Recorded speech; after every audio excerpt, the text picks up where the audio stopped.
Hello दोस्तों, स्वागत करता हूं एक बार फिर से आपके अपने चैनल एक नए प्लेटफॉर्म पर।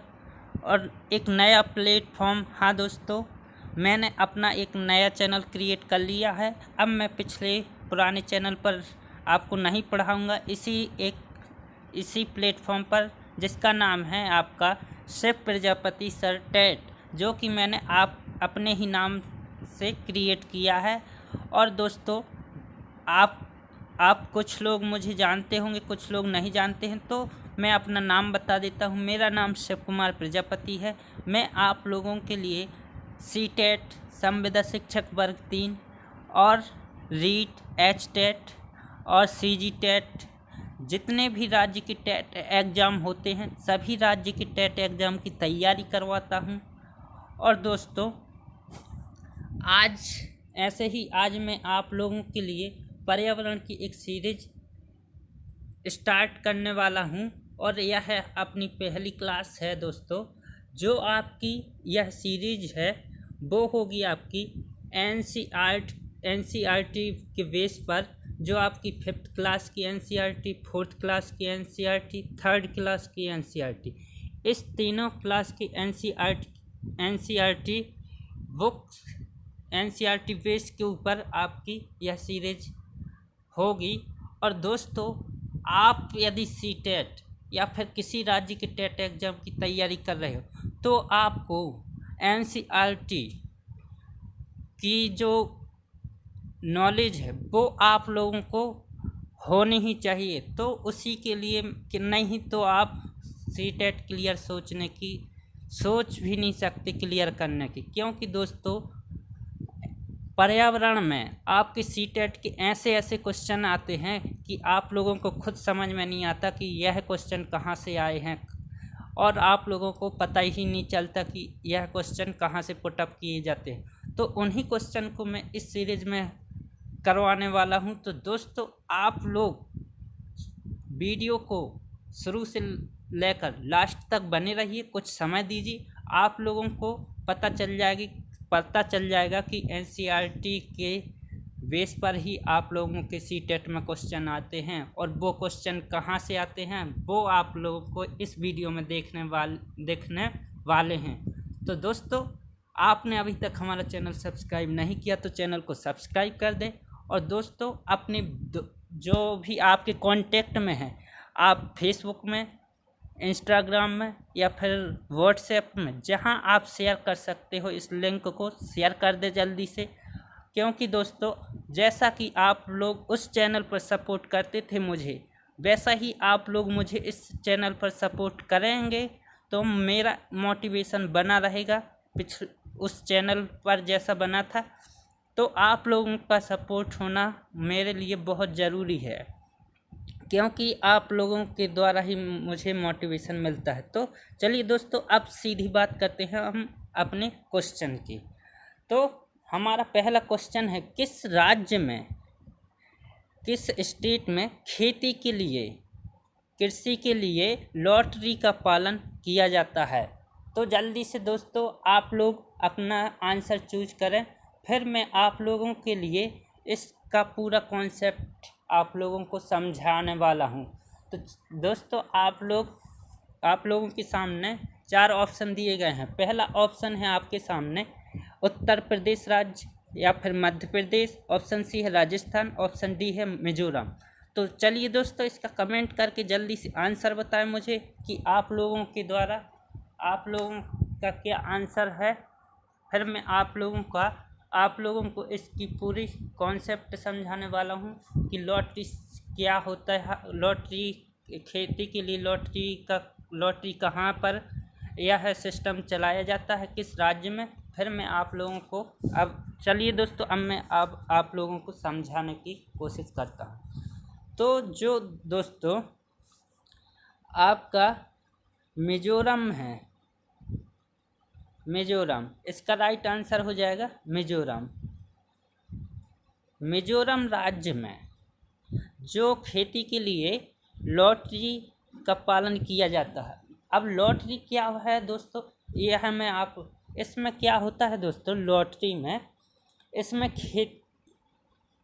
मिजोरम में खेती के लिए जैसे मान मान लीजिए कि एक गांव में कितने 100 लोग हैं, तो 100 लोगों की पर्ची बनाई जाएगी और एक सभी लोग इकट्ठा होंगे और एक घड़े में यानी कि मटके में उस मटके को सजाया जाता है और उस मटके में पर्ची डाल दी जाती हैं और एक एक व्यक्ति आकर उस पर्ची को क्या करता है, हाथ से निकालता है और उस पर्ची में जितनी मात्रा उसमें लिखी होती है उतनी मात्रा की ज़मीन उसको उस व्यक्ति को दे दी जाती है।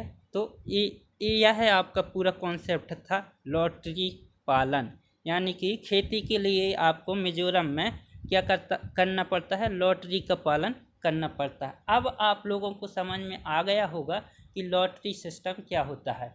एक बार मैं फिर से बता देता हूँ, मिजोरम में खेती के लिए क्या किया जाता है, इसमें यानी कि जैसे कि मान लीजिए कि गांव में 100 लोग हैं, तो इसमें खेती के लिए बहुत सारी पर्ची बनाई जाए, यानी कि 100 लोग हैं तो 100 पर्ची बनाई जाती हैं और एक लकड़ी के मटके में एक लकड़ी का मटका वहाँ पर रखा जाएगा और उस लकड़ी के मटके को क्या किया जाएगा, सजाया जाता है और उस लकड़ी के मटके में पर्ची डाल दी जाती है और एक एक व्यक्ति आकर उस पर्ची को हाथ से निकालता है और उस पर्ची में मात्र यानी कि क्वांटिटी लिखी रहती है।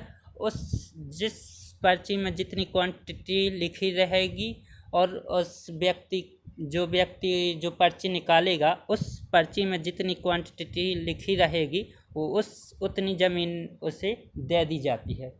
अब आप लोगों को बिल्कुल क्लियर हो गया होगा। यह दोस्तों एनसीईआरटी के बेस पर क्वेश्चन था, तो आप लोगों को ध्यान रखना है दोस्तों।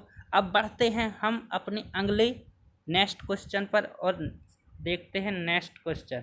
मोस्ट इम्पोर्टेंट क्वेश्चन दोस्तों आपके जीएससी टेट में आया हुआ क्वेश्चन है। झूम खेती पिछली बार आया था, आप लोगों को ध्यान हो तो।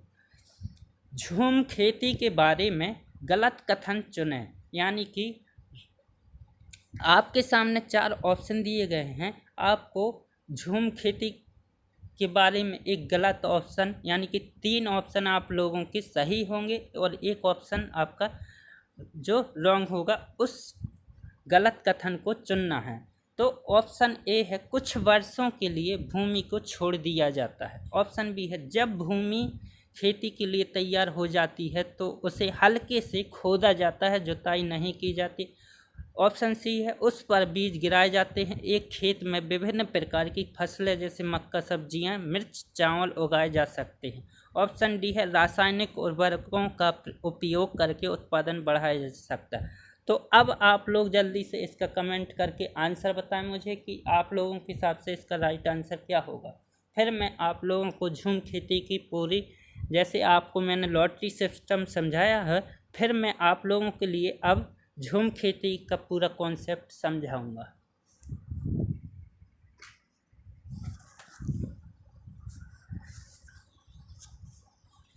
दोस्तों अब आप लोगों को समझाता हूँ।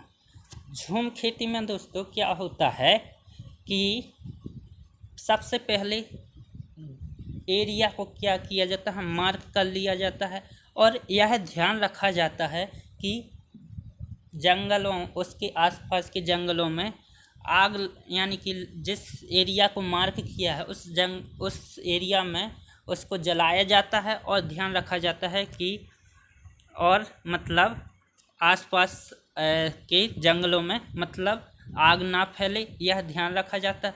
फिर उस पूरे एरिया को जलाया जाता है और जलाने के बाद उसको वहाँ पर थोड़ा थोड़ा क्या किया जाता है, हल्के से खोदा जाता है और फिर उसके बाद क्या किया जाता है, उस पर यानी कि सेलेक्ट किया जाता है कुछ एरिया को, यानी कि कुछ एरिया में मिर्ची या फिर कुछ एरिया में मक्का बोई जाती है, कुछ एरिया में सब्जी लगाई जाती है और कुछ एरिया में चावल उगाए जाते हैं। तो यह था आप लोगों का पूरा झूम खेती का कॉन्सेप्ट। और इसमें क्या होता है दोस्तों, जो मतलब घास उस एरिया में होती है, तो उस घास को काट कर वहीं पर खोद कर यानी कि डाल दिया जाता है, और आपको राख और जो आपकी घास थी वो उससे क्या होता है, आपकी खाद बन जाती है। तो यह था आपका झूम खेती का पूरा कॉन्सेप्ट। आशा करता हूँ कि आप लोगों को समझ में आया होगा। तो इसका अब मैं राइट आंसर बताता हूँ दोस्तों। इसका राइट आंसर होगा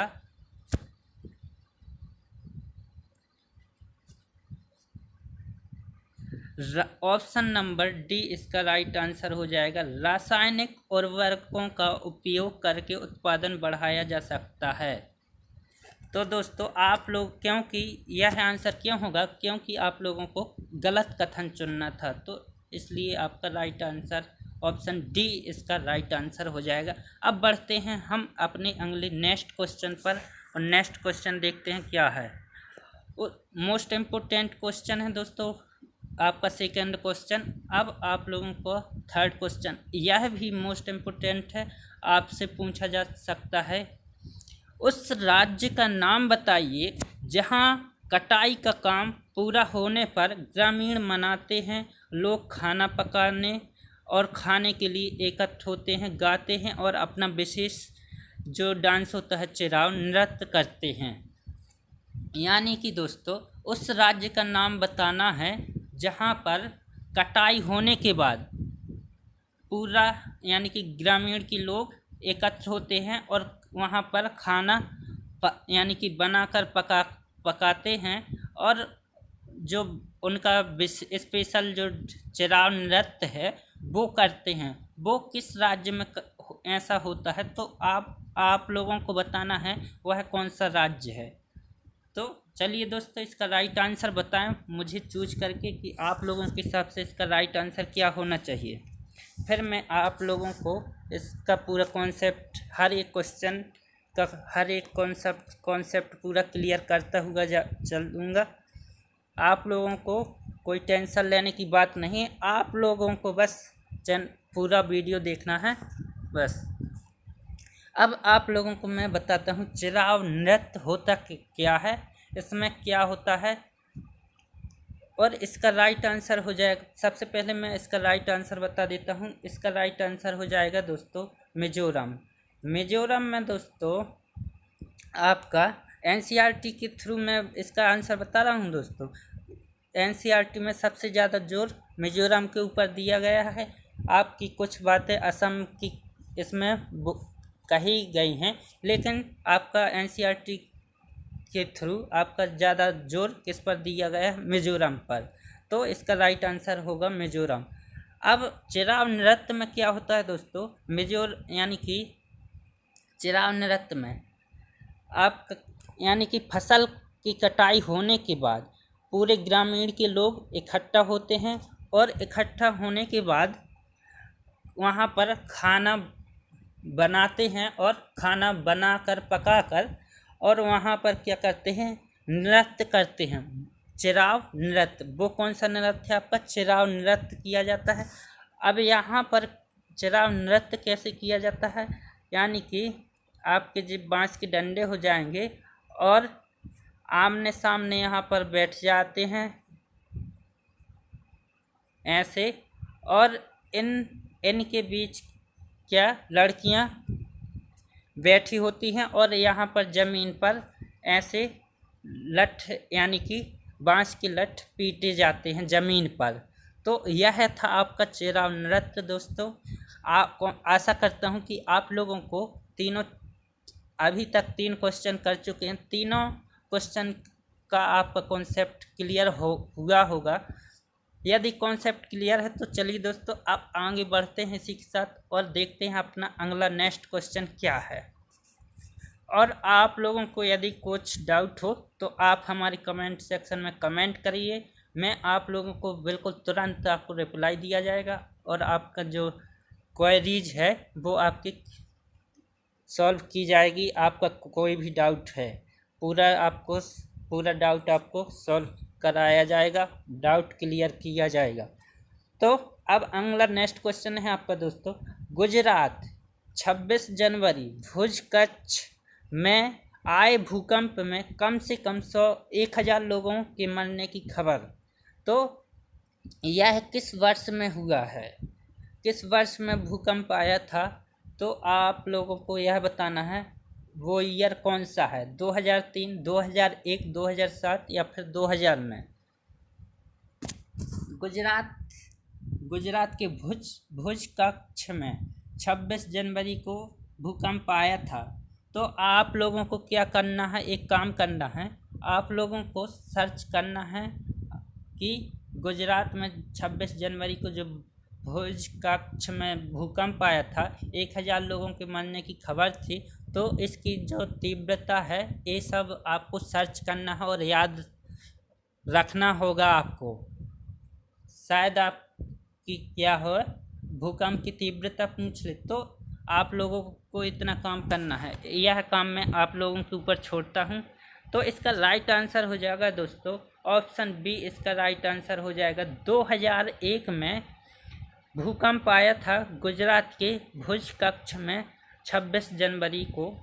तो यहाँ पर काफ़ी प्रभावित हुआ था आपका भुज कच्छ गुजरात का। तो यहाँ पर 1,000 लोगों के मरने की खबर थी। तो आप लोग यह ध्यान रखिए दोस्तों। अब बढ़ते हैं हम अपने अगले नेक्स्ट क्वेश्चन पर। अब देखते हैं नेक्स्ट क्वेश्चन क्या है अपना। मुंबई से दिल्ली पहुंचने के लिए सबसे छोटे रास्ते से गुजरते हुए मार्ग में राज्यों का उल्लेख करें। यानी कि आपको मुंबई से दिल्ली पहुंच जाना है, तो मुंबई से निकलने के बाद आपको कौन कौन से दिल्ली तक पहुंचने के लिए कौन कौन से राज्यों से होकर गुजरना पड़ेगा, आप लोगों को यह बताना है। ऑप्शन ए है महाराष्ट्र, गुजरात, राजस्थान और हरियाणा। ऑप्शन बी है महाराष्ट्र, उत्तर प्रदेश, राजस्थान और पंजाब। ऑप्शन सी है महाराष्ट्र, राजस्थान और हरियाणा। तो जल्दी से इसका कमेंट करके आप लोग चूज करें अपना आंसर, फिर मैं आप लोगों को बताता हूं। और आप लोगों को आप इस क्वेश्चन में क्या काम करना है कि आप लोगों को मैप देखना होगा, क्योंकि दोस्तों मैप देखने से आप लोगों को आँखों में जो एक बार देख लोगे तो उसकी इमेज आपकी आंखों में छप जाएगी, प्रिंट हो जाएगी। तो आप लोगों को इंडिया का पॉलिटिकल मैप देखना है दोस्तों, और आपको देखना है मुंबई से दिल्ली तक पहुंचने के लिए किस किस राज्यों से होकर गुजरना पड़ेगा। तो इसका राइट आंसर मैं बता देता हूं। इसका राइट आंसर हो जाएगा ऑप्शन ए, इसका राइट आंसर हो जाएगा बिल्कुल महाराष्ट्र। मुंबई से निकले तो आपको महाराष्ट्र पड़ेगा, फिर महाराष्ट्र के बाद गुजरात के बाद आपको राजस्थान, और राजस्थान के बाद हरियाणा, और हरियाणा के बाद आप दिल्ली पहुंच जाएंगे। तो आपको 4 राज्यों से होकर गुजरना पड़ेगा मुंबई से दिल्ली पहुंचना है। तो चलिए दोस्तों, यह इसमें कुछ समझाने के लिए है नहीं तो मैं समझा देता। अब बढ़ते हैं हम अपने अगले नेक्स्ट क्वेश्चन पर। नेक्स्ट क्वेश्चन है आपका, इसमें लद्दाख का सबसे अच्छे तरीके से वर्णन किया गया है। तो आपका कौन सा ऑप्शन है जिसमें लद्दाख का सबसे अच्छे तरीके से वर्णन किया गया है। आपके सामने 4 ऑप्शन दिए गए हैं दोस्तों, चूज करें अपना राइट ऑप्शन, फिर मैं आप लोगों को इसके कुछ नॉलेज बताऊंगा। तो जल्दी से बताएं इसका राइट आंसर क्या होगा दोस्तों। और दोस्तों आप लोगों को अभी तक चीज़ें अच्छी लगी हो और क्वेश्चन अच्छे लगे हो और आपको समझ में आ रहा हो तो लाइक का बटन दबा दें दोस्तों, लाइक का बटन दबा दें और दोस्तों के साथ शेयर करते रहें दोस्तों, और चैनल को सब्सक्राइब करके ही जाएं दोस्तों, क्योंकि आप लोगों को ऐसे ही क्वेश्चन सीटेट में देखने को मिलते हैं और ऐसे ही क्वेश्चन मैं आप लोगों को करवाने वाला हूं इस चैनल पर। तो चलिए अब मैं इसका राइट आंसर बता देता हूं। इसका राइट आंसर होगा दोस्तों, आपको यदि लद्दाख में खड़ा कर दिया जाए तो सबसे पहले आपको क्या देखने को मिलेंगे दोस्तों, बर्फ़ से ढके पहाड़, यानी कि बर्फ़ से ढके आपको पहाड़ देखने को मिलेंगे। और वहाँ पर क्या होगी, ठंड होगी, और ठंड होने के साथ क्या होगा दोस्तों, वहाँ पर कम पानी देखने को मिलता है और मैदान मिलते हैं आपको। तो इसका राइट आंसर हो जाएगा दोस्तों ऑप्शन नंबर ए, इसका राइट आंसर हो जाएगा। और बढ़ते हैं हम इसी के साथ अगले नेक्स्ट क्वेश्चन पर। नेक्स्ट क्वेश्चन इसी से संबंधित लद्दाख से। लद्दाख के घरों में लकड़ी के फर्श बनाने का कारण क्या है दोस्तों? नमी से बचने के लिए, घर में ठंड से बचने के लिए, अंदर गर्म करने के लिए, ये सभी। तो जल्दी से इसका राइट आंसर चूज करें, फिर मैं आप लोगों को बताता हूँ इसका राइट आंसर क्या होगा दोस्तों। ये दोस्तों एनसीईआरटी की आपकी बुक्स, जो आपकी 5th क्लास की बुक है, 4th क्लास की, 3rd, इन तीनों क्लासों के जो क्वेश्चन निकल कर आए हैं वही क्वेश्चन है दोस्तों। और यहीं ऐसे ही क्वेश्चन आप लोगों को सीटेट में देखने को मिलते हैं, वही क्वेश्चन आप लोगों को मैं लेकर आया हूँ। इम्पोर्टेंट क्लास है दोस्तों आप लोगों के लिए, सीटेट वालों के लिए, एमपी टेट वालों के लिए, सभी राज्य के टेट एग्जामों के लिए। तो लाइक का बटन कर दे, दबा दें दोस्तों, आपने अभी तक नहीं दबाया है, और चैनल को सब्सक्राइब कर लें और शेयर कर दें दोस्तों। अब मैं आप लोगों को इसका आंसर बता देता हूँ। इसका राइट आंसर हो जाएगा दोस्तों, जो लद्दाख की घर होंगे, इसका राइट आंसर हो जाएगा ए सभी, ऑप्शन डी इसका राइट आंसर हो जाएगा। जो लद्दाख की घर होंगे दोस्तों, यदि आप सब पिछले क्वेश्चन में क्या देखा था, बर्फ से ढके पहाड़ और ठंड ज़्यादा होती है वहाँ पर, तो यहाँ पर क्या किया जाता है दोस्तों, लद्दाख की घरों में जो फर्श है वो लकड़ी का यानी कि बनाया जाता है। यदि आप मार्बल लगे हो तो वहाँ पर क्या होगा दोस्तों, वो मार्बल क्या होगा, यानी कि ठंड आएगा और गर्म भी होगा। लेकिन लकड़ी क्या होगी दोस्तों, लकड़ी में क्या होता है, ना तो ज़्यादा ठंडी होती है वो, ना ज़्यादा गर्म होती है। तो नमी से बचने के लिए, घर में ठंड से बचने के लिए, अंदर गर्म करने के लिए, ये सभी इसका राइट आंसर हो जाएगा। इसलिए लकड़ी के फर्श लद्दाख की घरों में लकड़ी के फर्श बनाने का मुख्य कारण क्या है, नमी से बचने के लिए, घर में ठंड से बचने के लिए, अंदर गर्म करने के लिए। तो ये सारे कारण हैं आपके लकड़ी के फर्श बनाने का। तो इसका राइट आंसर हो जाएगा ऑप्शन डी, इसका राइट आंसर हो जाएगा। और बढ़ते हैं हम अब अगले नेक्स्ट क्वेश्चन पर, देखते हैं। नेक्स्ट क्वेश्चन है आपका मोस्ट इम्पोर्टेंट क्वेश्चन है दोस्तों सारे क्वेश्चन। उस जगह का नाम बताइए जहां एक व्यक्ति लद्दाख से आगे बढ़ता हुआ समुद्र तल से 500 मीटर की ऊंचाई पर पहुंचता है। वहां पर ना कोई पेट्रोल पंप होता है, ना कोई मैकेनिक होता है, ना कोई सुविधा। तो यह कौन सी जगह है दोस्तों? मैंने जगह पूछी है, आप लोग मेरी बात पर ध्यान देना दोस्तों, इस नहीं तो आपका आंसर गलत हो सकता है। तो मैंने उस जगह का नाम पूछा है, तो वो कौन सी जगह है? अब आप लोग 4 ऑप्शन दिए गए हैं, जल्दी से इसका चूज करें। इसका राइट आंसर क्या होगा आपके हिसाब से, फिर मैं आप लोगों को इसका आंसर बताऊंगा।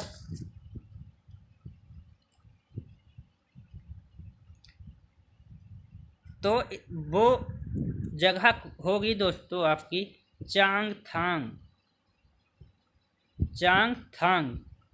यहाँ पर दोस्तों क्या होती है, बहुत ठंडी होती है। तो यहाँ पर ना कोई पेट्रोल पंप होता है, ना कोई मैकेनिक होता है, और ना कोई सुविधा होती है। तो वो कौन सी जगह है दोस्तों? चांगथांग, जहाँ एक व्यक्ति लद्दाख से आगे बढ़ता हुआ समुद्र तल से 500 मीटर की ऊंचाई पर पहुँचता है।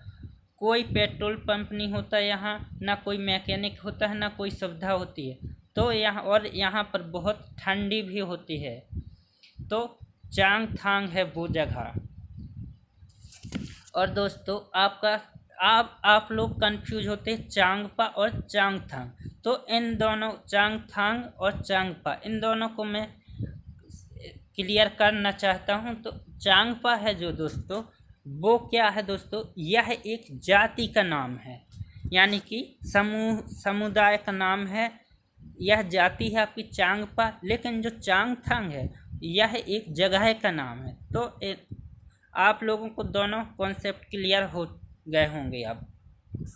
यह ध्यान रखना दोस्तों, चांगपा आपकी एक जाति है, यह एक जाति का नाम है, और चांगथांग यह एक जगह का नाम है। और यहाँ पर क्या होती है, बहुत ठंडी भी होती है। अब बढ़ते हैं हम अपने नेक्स्ट क्वेश्चन पर, और नेक्स्ट क्वेश्चन देखते हैं क्या है आपके लिए। एक व्यक्ति चांगथांग पहुंच गया और सिर दर्द, कमजोरी, सांस लेने में समस्या महसूस करने लगा। वह इस समस्या का हल ढूंढता है, कुछ घंटों के लिए आराम करता है और अब बेहतर महसूस करना शुरू कर देता है। क्या हल था? क्या था हल?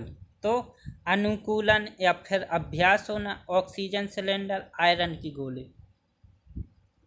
तो जल्दी से बताएं दोस्तों क्या होगा इसका राइट आंसर।